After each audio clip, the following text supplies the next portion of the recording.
Je viens d'arriver à Paris. Je suis venue pour la nif d'une amie qui a carrément un week-end d'anniversaire. Love yourself. Genre, aimez-vous suffisamment pour organiser un week-end d'anniversaire. Ce soir, je vais me reposer, je pense. Mais ce qui m'excite vraiment là, c'est le air fryer de mon frère. Je suis chez mon frère, il a un air fryer. Et ça fait des mois que je me demande est-ce que j'achète un air fryer. Ça a l'air extraordinaire. Et là, j'ai l'impression que c'est le karma parce que j'ai ramené de la bouffe de chez moi vraiment très responsable, quoi. Je ne jette pas à la poubelle, je ne dépense pas inutilement à Paris. Si ça, c'est pas le karma.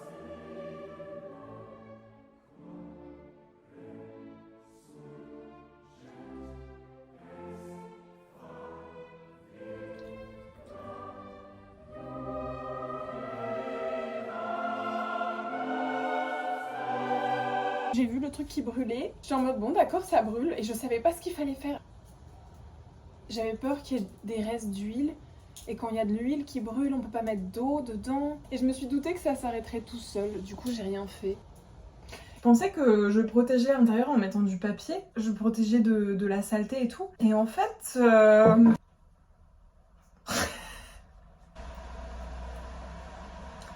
Burk. Oh. Mais ça part à Monoprix. Merci Monoprix de fermer à 23h.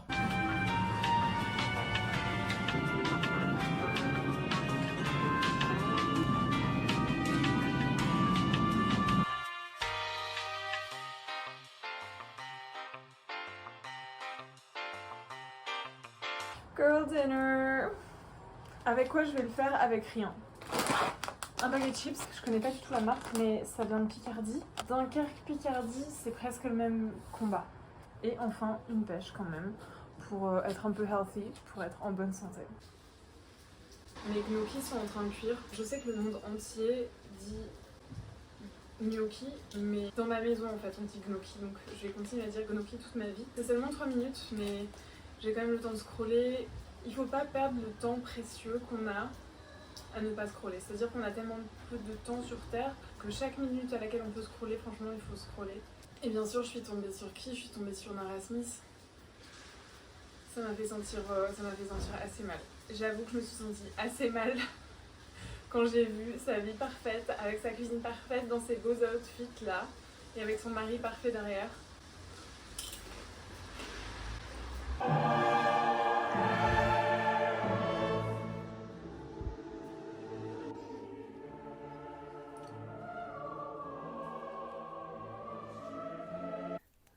Remise de mes émotions d'hier. J'ai trop bien dormi, j'ai déjà fait mon yoga, j'ai même bossé 1 heure là.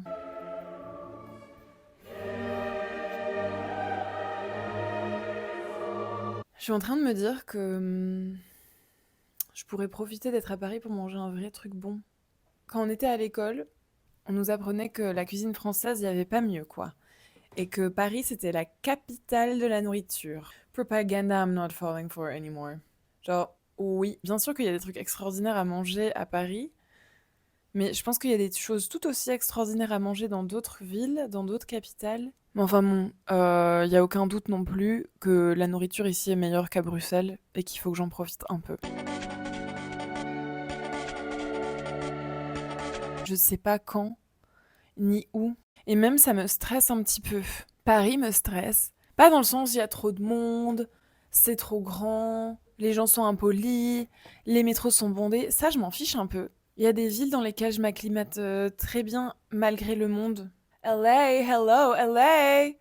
C'est 1000 fois plus grand et je peux vous dire, j'ai zéro problème que ce soit une ville stressante, quoi. J'adore y être. Le problème de Paris, c'est que je comprends rien à ce qui se passe. Et même, je dirais, je m'y sens pas forcément attachée. Enfin, je sais apprécier les qualités esthétiques, l'histoire, tout ce qui va avec, mais en fait, je crois que j'ai un peu rejeté Paris parce que pendant très longtemps, j'ai eu l'impression que Paris me rejetait. C'est-à-dire que j'ai grandi à Dunkerque. L'aura de Dunkerque est un peu en train de changer en ce moment. Genre, il y a déjà des Parisiens qui m'ont dit ah, tu viens de Dunkerque, c'est trop bien. Et ça, c'est quelque chose de nouveau. Les gens qui me disent waouh, Dunkerque, trop cool, c'est vraiment quelque chose de nouveau. Avant, c'était genre ok, retourne dans tes mines, retourne dans tes corons avec tes parents alcooliques et manger des frites. C'était un peu ça. C'est un peu en train de changer, mais c'était un peu ça quand j'ai grandi. Et du coup, il y a ce truc un peu bizarre qui s'est créé où à la fois je rejetais Dunkerque parce que je me disais ah, c'est trop nul, et je rejetais Paris parce que je me sentais rejetée. Vous voyez, j'ai toujours eu cette impression que j'appartenais vraiment pas à cette ville parce que je connais pas les codes, je comprends pas comment il faut se comporter, je comprends pas ce qu'il faut dire, je comprends pas juste comment il faut tenir son verre et comment s'habiller. Au lieu de faire face à ces complexes, j'ai préféré dire putain, non, Paris, c'est trop nul. Et là, j'allais dire j'ai 28 ans, mais c'est pas vrai. J'ai 27 ans, mais je me prépare psychologiquement à avoir 28 ans, du coup, je dis déjà j'ai 28 ans. Mais là, j'ai 27 ans, je me sens prête à affronter mes complexes. C'est pas vraiment des complexes de classe, parce que j'ai grandi dans un milieu quand même assez privilégié. C'est un complexe de là où j'ai grandi et le fait d'avoir un petit accent. Je sais pas comment on fait. Comment on fait pour affronter le complexe de où on a grandi?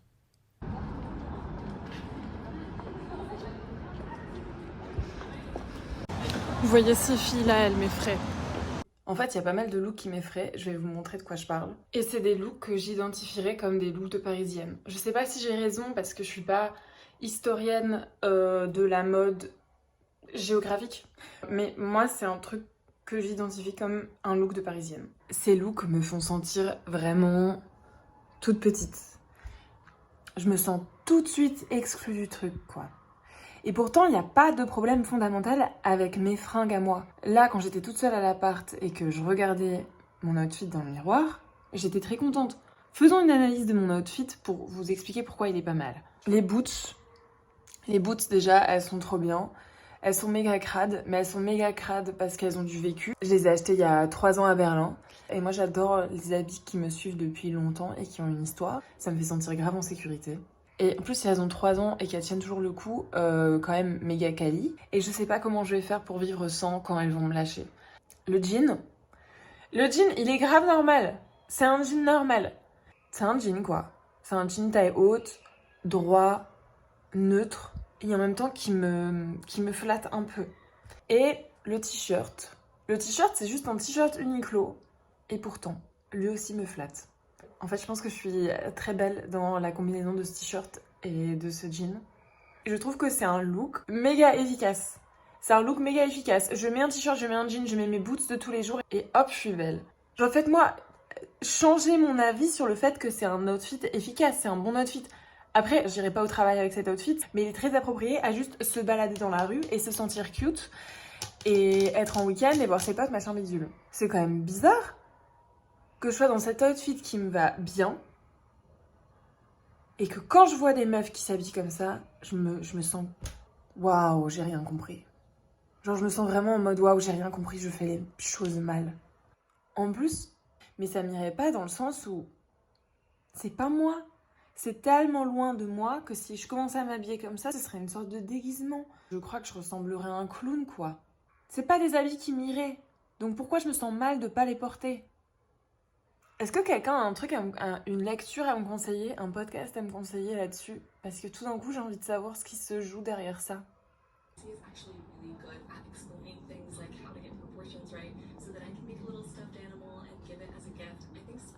C'est bon, je suis prête pour l'anniversaire. Ne vous inquiétez pas, ne vous inquiétez pas. Ça, c'est ma tenue de métro, évidemment. No problemo.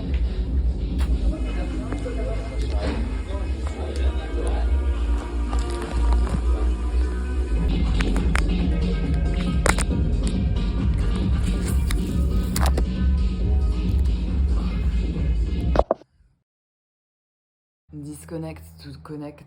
Genre vraiment quand tu vas en boîte et qu'ils mettent une pastille sur la caméra de ton portable, tout de suite la soirée a une autre allure, quoi. Genre, ah, c'est exclusif, hein. Ouais, hein, c'est un peu underground, ouais, hein. On est là pour vivre dans le moment présent, hein. Oh, j'ai la voix éclatée, mais en vrai de vrai, j'étais sobre toute la soirée. J'ai pas touché à une seule goutte d'alcool. Du coup, ça va. Je me suis couchée à 8h30 et là, je me suis réveillée à 13h30 par moi-même. Et ça va. Ça va de ouf, putain. Ah. Mes complexes se sont évanouis pendant la nuit. Alors en boîte, j'avais zéro complexe. Et pas dans le sens, j'avais zéro complexe, j'ai shaké. mais dans le sens, il y avait que des mecs. Il y avait vraiment une ambiance d'école de commerce. Vraiment des mecs, genre là, qui se tapent des coudes et tout. Tout d'un coup, j'ai eu une réalisation. J'ai eu la réalisation, mais Emma, tu viens de payer 28 euros son ticket. Tu t'imagines quoi? Qui peut se payer des tickets à 28 euros? C'est énorme. C'est tellement cher, ça devient tellement cher. Je vais vous dire un truc. S'il y a une foule dans laquelle je me sens pas complexée, c'est dans la foule école de commerce. Mais quand je les vois tous ensemble en train de faire la fête, ok. Mais ça ne m'a pas empêché de passer une trop bonne soirée. Ça faisait trop longtemps que j'avais pas dansé et que j'étais pas rentrée aussi tard et tout. Et pendant la soirée, je me disais, mais attends, j'ai ma vidéo YouTube à terminer. Mais attends. Et je trouve que ça fait du bien de se laisser un peu aller, quoi. C'est bon, je vais la terminer, ma vidéo YouTube. Mais I'll never be 27 again. I'll never be 27 again, looking like absolute horse crap. Mais qu'est-ce que je suis contente de plus boire. Je suis vraiment trop contente de plus boire. Il y a un truc que je regrette jamais, c'est de ne pas avoir bu. Jamais un matin je me suis réveillée et je me suis dit putain, ça aurait été quand même cool de boire plus et d'avoir vraiment très mal à la tête et d'être incapable de faire quoi que ce soit avec ma journée.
Du coup, je suis arrivée en pleine messe. Surprise qu'on ait le droit de visiter pendant la messe parce que j'aimerais pas être en pleine cérémonie religieuse et être pris en photo par des touristes. Il y a un moment, j'étais à un endroit un peu plus calme et j'ai essayé un peu de me recueillir, de méditer.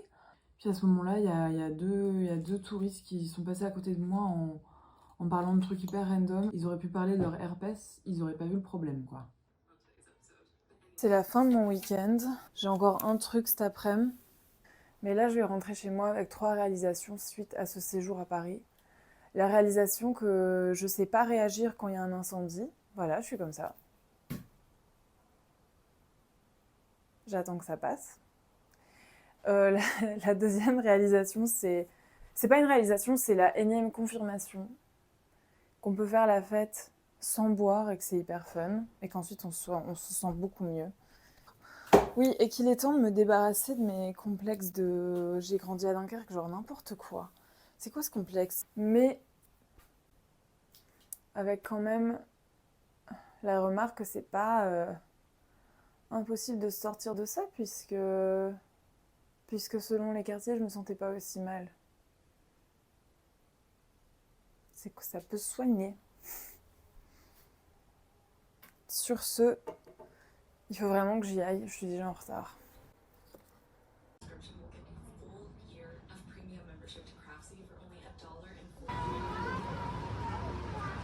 On peut les rejoindre par leur localisation.